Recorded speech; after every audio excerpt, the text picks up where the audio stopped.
Welcome to Not Milk Never Milk. Subscribe if you're lactose intolerant. In this video, I will show how to make ramen lid cup full guide.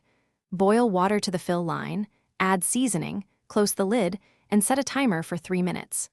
Start with a clean cup and check any included instructions for specific timing. Prepare extra toppings like egg, scallions, or chili flakes while the noodles steep. I'll walk you step by step so your cup ramen tastes better and feels homemade. To make your ramen lid cup feel upgraded, think about texture and temperature before you pour hot water. Add dried vegetables and instant proteins into the cup first so they rehydrate properly.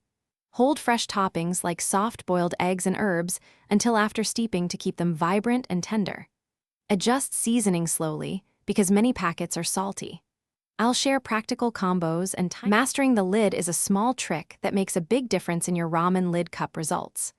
Close the lid to trap steam, and if your cup lid is loose, gently press a small plate or spoon on top to keep heat in.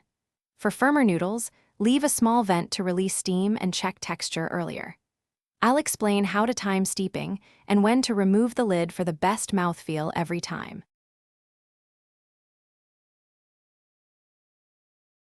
Thanks for watching. If this was helpful, leave a like and consider subscribing. See you next time.